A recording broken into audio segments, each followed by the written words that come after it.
kelompok 2 beranggotakan saya sendiri Nur Hikmah, saya Andi Hikmaulandari, saya Nurina, saya Jumaini, saya Nur Aina. Kami akan mempresentasikan hasil kerja kelompok kami yaitu tentang ciri-ciri karya tulis ilmiah. jenis-jenis karya tulis ilmiah. Nah, pada dasarnya, segala sesuatu memiliki ciri-ciri. Begitupun dengan karya tulis ilmiah. Nah, hal itu yang akan kita bahas. Berbicara tentang karya tulis ilmiah, tentunya karya tulis ilmiah juga mempunyai beberapa jenis. Penasaran dengan materi yang akan kami bawakan? Tetap stay di video ini. Baik, tanpa mengulur-ngulur waktu, langsung saja kita masuk ke pemaparan materi pertama. Sebelumnya, karya tulis ilmiah merupakan suatu karangan atau tulisan yang ditulis secara sistematis dan logis.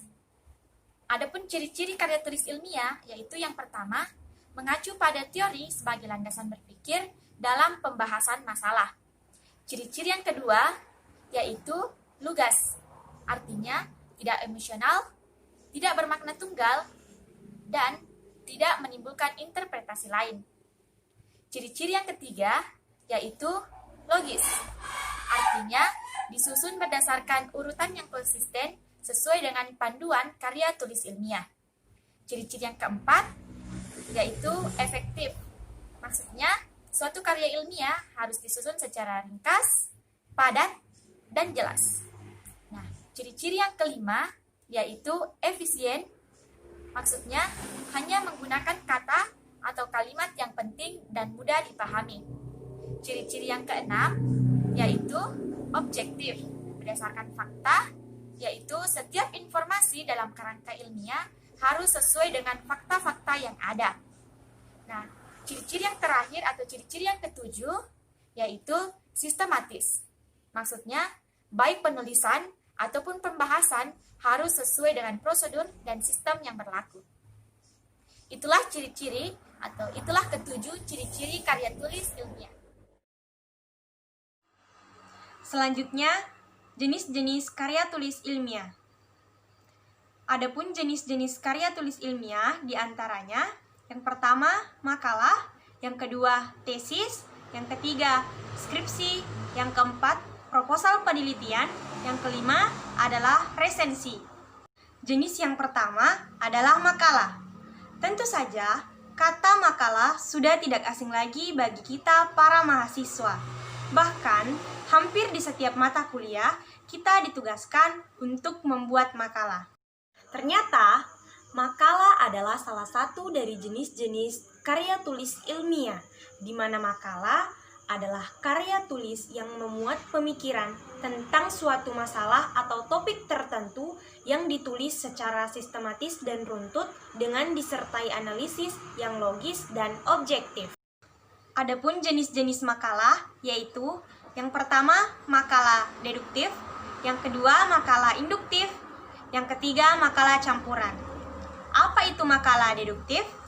Makalah deduktif merupakan makalah yang tulisannya didasarkan pada kajian teoritis atau pustaka yang relevan dengan masalah yang dibahas. Kemudian makalah induktif.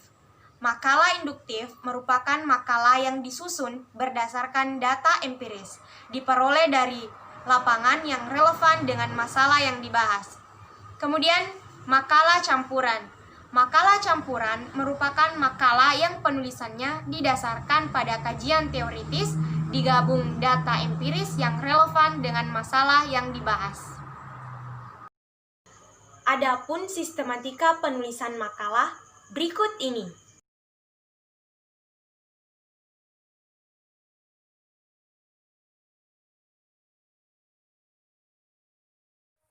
Tesis adalah karangan ilmiah yang ditulis untuk mendapatkan gelar magister pada suatu universitas atau perguruan tinggi. Tesis adalah karya tulis akademik hasil studi atau penelitian yang mendalam yang dilakukan secara mandiri.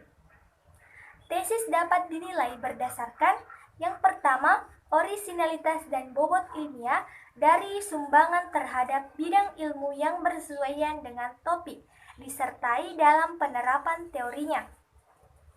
Kedua, kemuktahiran teori dan metodologi yang digunakan, kesesuaian pendekatan penelitian, dan kedalaman penalaran dan analisisnya. Ketiga, sistematika pemikiran serta kecermatan perumusan masalah, pembahasan hasil penelitian, dan kesimpulan. Adapun macam-macam tesis. Berdasarkan pada penelitian yang dilaksanakan seorang calon magister atau doktor, terdapat dua kelompok penelitian yang dapat dilakukan, yaitu pertama, penelitian kuantitatif atau nalar deduktif hipotetikal, yaitu merupakan penelitian yang membangun pernyataan atau kerangka hipotetikal. Kedua, penelitian kualitatif atau nalar induktif non-hipotetikal, yaitu merupakan penelitian yang tidak membangun pernyataan atau kerangka hipotetika. Adapun kerangka tesis berikut ini.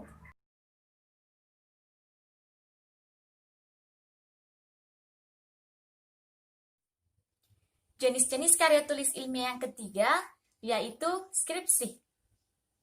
Nah, kita sebagai mahasiswa, khususnya mahasiswa S1, tentu tidak asing lagi dengan kata skripsi. Tapi, pasti masih banyak di antara kita yang tidak tahu apa sih sebenarnya itu skripsi. Nah, skripsi merupakan karya tulis ilmiah bagi mahasiswa semester akhir pada masa akhir studinya. Skripsi sebagai bukti kemampuan mahasiswa dalam melakukan penelitian atau kajian pustaka atau pengembangan terhadap suatu masalah yang dilakukan secara seksama. Adapun jenis-jenis skripsi yaitu yang pertama, skripsi berdasarkan hasil kajian pustaka. Yang kedua, skripsi berdasarkan hasil penelitian lapangan. Dan yang ketiga, skripsi berdasarkan hasil pengembangan. Nah, baik, kita akan bahas satu persatu. Yang pertama, skripsi berdasarkan hasil kajian pustaka. Kajian pustaka ialah kajian atau pembahasan suatu topik yang dilakukan untuk memecahkan suatu masalah yang berpijak pada pengkajian kritis dan mendalam terhadap bahan-bahan pustaka yang relevan. Jenis skripsi yang kedua yaitu skripsi berdasarkan hasil penelitian lapangan. Penelitian lapangan merupakan jenis penelitian yang berorientasi pada pengumpulan data empiris di lapangan. Nah, jenis skripsi penelitian lapangan ini ada dua jenis, yaitu skripsi penelitian lapangan kuantitatif dan skripsi penelitian lapangan kualitatif. Jenis skripsi yang ketiga yaitu skripsi berdasarkan hasil pengembangan. Penelitian pengembangan ialah perencanaan kegiatan untuk memecahkan permasalahan-permasalahan aktual dengan memanfaatkan teori-teori, konsep-konsep, prinsip-prinsip, atau temuan-temuan penelitian yang relevan. Jenis-jenis karya tulis ilmiah yang keempat yaitu proposal penelitian. Proposal penelitian adalah dokumen yang mengusulkan berbagai aspek proyek penelitian. Atau secara lebih rinci dapat dikatakan bahwa proposal penelitian adalah sebuah dokumen yang ditulis oleh seseorang ilmuwan yang menjelaskan secara rinci program untuk penyelidikan ilmiah yang diusulkan. Adapun tujuan proposal penelitian, tujuannya adalah untuk menyajikan dan membenarkan kebutuhan untuk mempelajari masalah penelitian dan untuk menyajikan cara-cara praktis di mana studi yang diusulkan harus dilakukan.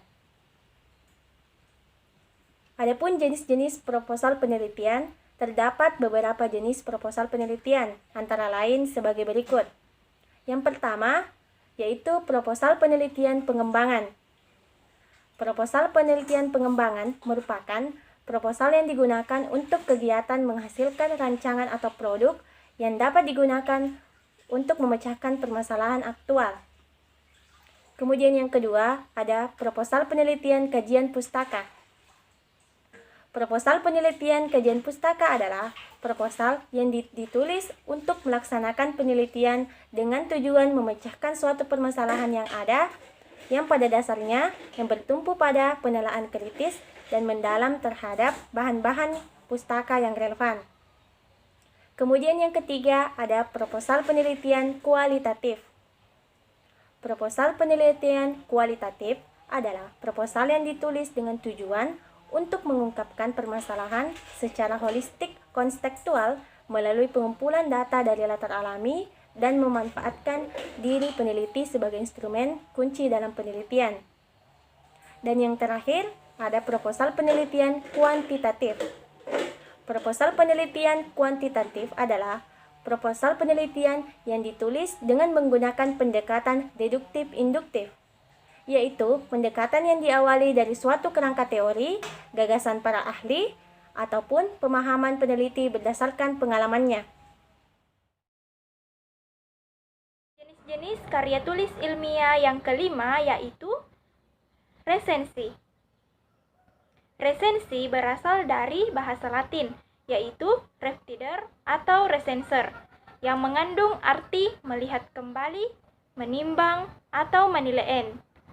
Nah, mungkin di antara teman-teman pernah mendengar atau mungkin sering mendengar dan mungkin saja pernah meresensi buku.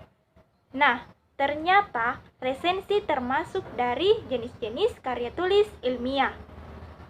Tindakan resensi buku berarti memberikan penilaian, mengungkapkan kembali isi buku, membahas, atau mengkritik buku.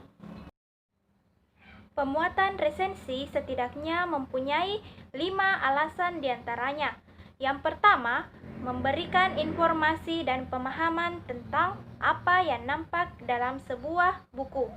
2. Mengajak pembaca untuk memikirkan dan mendiskusikan problem yang muncul dalam sebuah buku. 3. Memberikan pertimbangan kepada pembaca apakah sebuah buku pantas mendapat sambutan dari masyarakat atau tidak. 4. Menjawab pertanyaan siapa pengarang buku, mengapa ia menulis buku tersebut, apa pertanyaannya, bagaimana hubungannya dengan buku-buku sejenis karya, dan bagaimana hubungannya dengan buku-buku sejenis yang dihasilkan oleh orang lain. Itulah tadi pemaparan materi dari kelompok kami. Semoga materi yang kami sampaikan dapat dipahami, dimengerti, dan dapat bermanfaat dalam melakukan penulisan karya tulis ilmiah teman-teman nantinya. Assalamualaikum warahmatullahi wabarakatuh.